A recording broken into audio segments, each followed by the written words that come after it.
Aujourd'hui, nous sommes le 4 mai et pour les fans de Star Wars et même pour la licence de manière globale, cette date résonne tout particulièrement et étant donné qu'en anglais, cela se dit, attention, vous allez être témoin de mon superbe accent, May the 4th.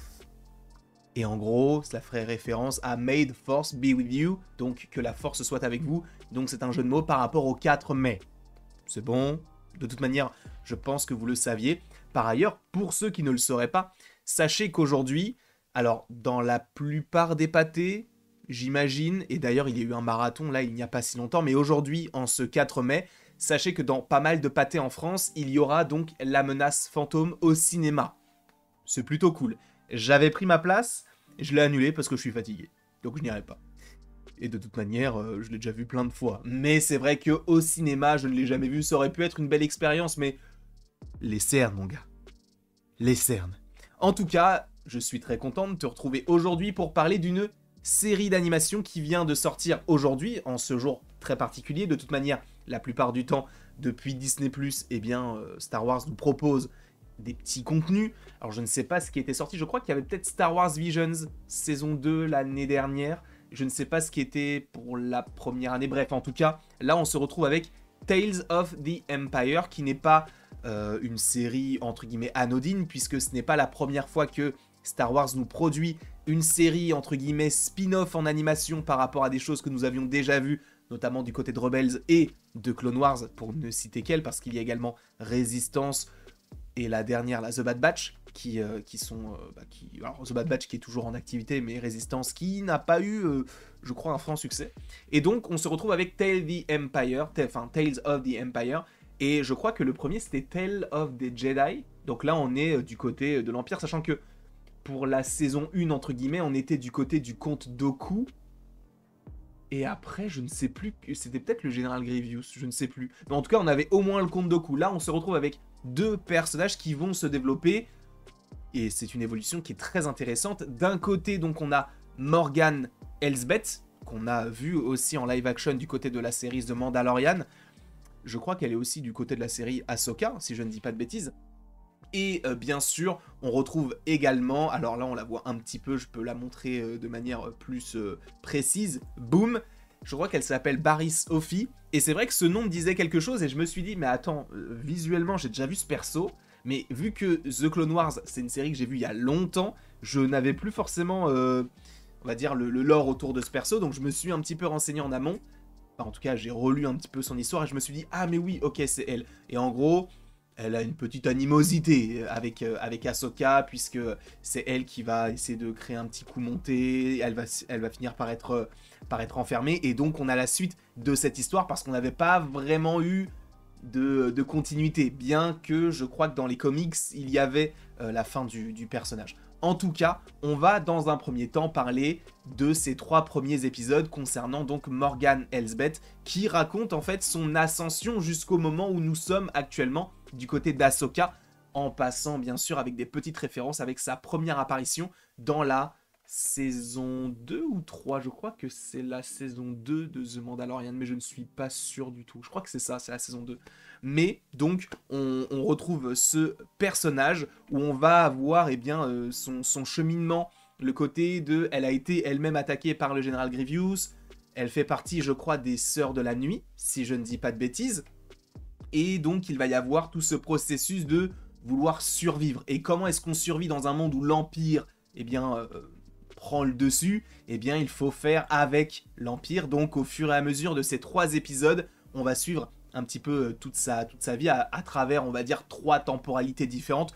Une où elle va devenir l'antagoniste que nous connaissons, donc ce sont les prémices. On va avoir une deuxième partie où on va avoir justement son côté stratégie et ses premières alliances, notamment avec le personnage de Thrawn, si je ne dis pas de bêtises ici. Alors, je sais que certaines personnes disent Throne, certaines disent Throne, certaines disent Throne. En tout cas, en français, ils n'ont pas forcément d'accent, tout comme moi. Donc, je vais l'appeler Throne, pour que ce soit plus simple pour tout le monde. En tout cas, j'ai bien aimé ce petit arc en 3 épisodes. Alors, j'ai bien aimé aussi les petites surprises, parce qu'il y a quelques petits persos qui apparaissent comme ça et qui sont plutôt sympas. De plus, moi, je voulais aussi revenir, et ça, à mon sens, c'est un gros point fort de la série.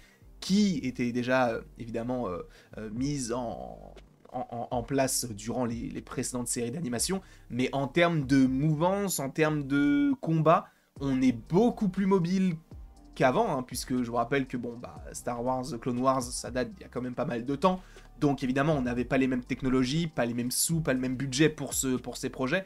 Là c'est vraiment beau, et justement je voulais laisser cette petite image là pour illustrer un peu mes propos, parce que c'est à ce moment là que je me suis dit, ah oui, là quand même on est sur un autre level. Avant c'était pas mal, on va dire. Là c'est vraiment très très bien, c'est vraiment bien coordonné, il y a une belle chorégraphie, bref ça fonctionne superbement bien.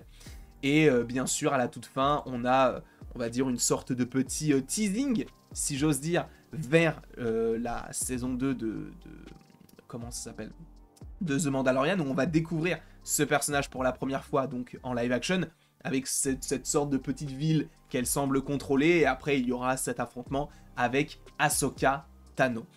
On va donc continuer cette vidéo en parlant des 3 autres épisodes, puisque oui, en gros, cette série est partagée en 2, 3 épisodes et 3 épisodes, donc là, c'est plus sur Barriss Offee, qui est un personnage qui est sympa, que je n'avais pas... Enfin, j'avais bien aimé en fait son cheminement dans The Clone Wars, quand je me suis rappelé de ce qu'elle avait fait par rapport à Anakin et par rapport à Ahsoka, je me suis dit, ah oui, c'est vrai qu'en vrai, je comprends ce qu'elle veut faire, mais elle le fait mal. Et c'est là où tu as aussi la genèse de plein de personnages, alors qui ne sont pas forcément totalement des antagonistes, mais qui sont un peu gris. C'est-à-dire qu'ils ont des actes qui ne vont pas avec leurs pensées, et donc ça crée des personnages un petit peu nuancés. Et c'est ce que j'aime énormément du côté de Star Wars, c'est qu'on ne peut pas vraiment dire que les Jedi sont des gentils en tout point, et que ceux qui utilisent le côté obscur sont des personnages très obscurs en tout point. Là, on en a la preuve vivante avec donc Barriss Offee qui va finir par se rebeller. D'ailleurs, on a une petite apparition plutôt sympathique du GOAT, hein. On va pas se mentir, c'est l'antagoniste, enfin le meilleur antagoniste de l'histoire de la pop culture, hein. Dark Vador, il est connu du monde entier. Donc c'était très cool de la voir, mais évidemment Barriss Offee, elle, commence à devenir donc une inquisitrice. Donc on a aussi le grand amiral, etc. Pas le grand amiral, on a le grand inquisiteur qui est présent. Bref, on a des inquisiteurs. Donc elle est une des sœurs. Et j'ai bien aimé ce petit retournement, même si on s'y attendait, puisque le nom de l'épisode... Enfin, l'épisode 4 s'appelle Dévotion, donc tu sais qu'elle va aller vers le côté obscur. L'épisode 5 s'appelle Prise de conscience, donc tu savais qu'elle allait changer de bord. Et finalement, elle va devenir une personne très sage, qui va également finir par mourir. Alors, si je ne dis pas de bêtises, c'est différent dans les comics. Enfin, je ne sais pas si ce sont des comics qui étaient canon ou non. En tout cas, ils ont changé ça, puisque je crois qu'elle ne meurt pas de la même manière. Ou en tout cas, si elle était morte ou quoi, ok, bref, je ne suis pas forcément la meilleure personne pour parler de Star Wars, donc je ne vais pas forcément m'éterniser sur ce sujet, mais en tout cas, j'avais bien aimé cette belle évolution. Il y a un côté très poétique de, au début, je veux dénoncer quelque chose, je dénonce les Jedi, je dénonce le côté obscur, et au final, eh bien, je deviens ce que j'ai toujours été destiné à être. C'est français, j'en sais rien. Et donc, le côté de, je ne suis pas une Jedi, mais je ne suis pas non plus une antagoniste. Et ça, j'ai bien aimé, et d'ailleurs, elle va finir par retourner un petit peu le cerveau de celle qui, entre guillemets, la manageait, la dirigeait, entre guillemets. Et il y avait notamment eu un petit affrontement juste avant, dans l'épisode 5 à la toute fin. Bref, en tout cas, c'est une très bonne série, ça ne raconte pas grand-chose en vrai sur la suite, mais c'est hyper intéressant, justement, déjà pour Morgan Elsbeth, d'avoir un petit peu plus de contexte sur son histoire, parce que moi c'est pas un personnage qui me transcende particulièrement. Là je ne vais pas dire que ça va devenir mon personnage Star Wars préféré, mais c'est vrai que ça donne un intérêt à certains persos qui pourraient être oubliés, et ça c'est intéressant, même si on aurait pu l'évoquer dans The Mandalorian, mais avec des flashbacks. Là, d'avoir 3 épisodes d'environ 15 minutes, ça fait un bon gros épisode, bien plus qu'un gros épisode de The Mandalorian, donc c'est cool aussi de le faire de cette manière-là. Et Barriss Offee, de toute manière, je pense pas qu'on l'aurait revu, quoique, peut-être pour une surprise pour les fans qui se seraient dit « Ah, mais c'est elle », peut-être même qu'on l'a revu en live action, je t'avoue que je n'ai pas forcément la référence. En tout cas, je vous remercie grandement d'avoir regardé cette vidéo. N'hésitez pas d'ailleurs à regarder la série, hein, parce qu'elle se regarde très facilement. Je l'ai regardée en 1h30, même pas.